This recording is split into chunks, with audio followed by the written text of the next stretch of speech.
In this video, we're going to apply the Zagg Invisible Shield on an iPad. This is going to protect your screen from getting any scratches. Zagg includes everything you need to do the process, from the instructions, be sure to read them a couple times, a lint-free cloth, a squeegee, and some solution to protect your fingers from leaving fingerprints, and also to help apply the Invisi Shield properly. And the most important thing is the Invisi Shield, which they do include on this piece of cardboard to stop it from getting bends in it. So the first thing that we need to do before starting is go wash our hands, which I've done, and then we need to clean our screen. So the screen is pretty clean, but there is little dust particles falling on it from the air, which is normal. So you're just going to want to keep brushing those off, make sure there's no fingerprints on the screen. Also be sure that your device is turned off. The iPad doesn't have a removable battery, but if your device does, remove the battery too. That's just going to prevent anything from hurting your device. Now that the screen is clean, we're going to want to apply it pretty quick so we don't get any residue on there. So we're going to apply solution to our fingers and then also to the Invisi Shield. So let's do that. So I'm going to put some solution on my fingers. And this is to prevent fingerprints. I got a little bit of spray on the Invisi Shield, that's all, or on the iPad, that's all right. Oops. Because we're going to squeegee that out. You just don't want to get it around the edges there where it could soak in, or around the buttons. So my fingers are coated. Now I can put on the Invisi Shield. So I'm going to peel it off, and I'm going to keep the adhesive side up. So we're going to peel that off. And I've got the solution on my fingers to prevent me leaving any type of fingerprints on it. So I'll kind of hold that up. And you may need to keep applying solution to your fingers.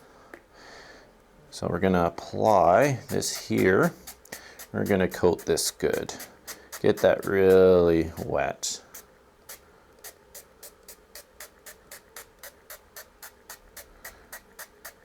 Okay, once that's done, we're going to line it up on the screen. So I'm just going to get my fingers a little wet again. Just drip it from here, just so I don't leave some fingerprints, because I can feel my fingers getting dry. Okay, so let's flop this over. Okay, so I may have put a little too much solution on, which is fine. I'm just going to use this cloth here to kind of soak up along the edges. And I'm just going to push this around to apply it.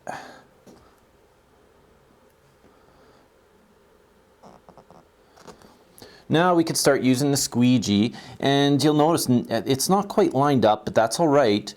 I'm just going to put this cloth along this side here. It's a lint-free cloth, and I'm going to just squeegee it that way because I need to push the screen protector that way to line it up. And this is going to help that, and this cloth is going to help soak up some of that extra solution. And then I need to go down to get lined up with the button here. And you got 3 to 5 minutes, if you don't get it lined up properly, to peel it off and then try again. But as long as you kind of squeegee in the direction that it needs to go, it should force the iPad down that way. And then of course sop up some of the solution along the edges as you go.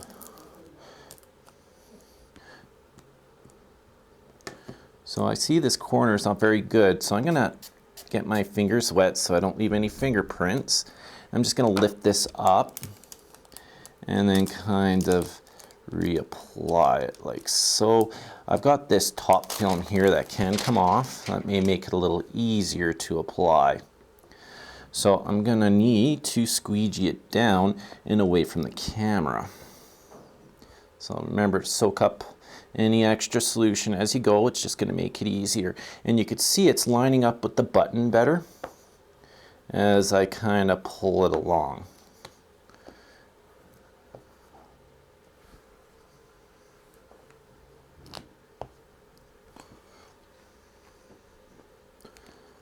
Okay, so it needs to go this way a bit.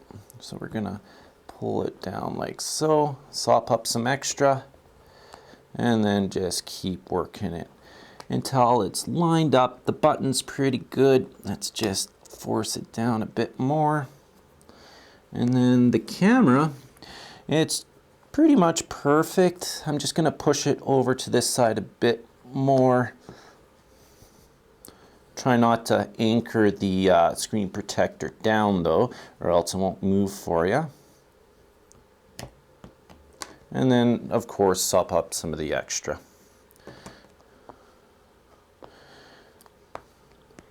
It's now pretty much in a perfect position, so now I just need to keep kind of working the bubbles out. Any bubbles left over will come out eventually. You just need to give it a few days, but I'm going to try to get it as perfect as possible. If you find that the squeegee is kind of sticking, you can always put a little bit of solution on, like so, help it move a little smoother, and of course, sop up any extra. So we're going to keep working these bubbles out. That was just a quick introduction on how to apply the Zagg Invisble Shield to an iPad.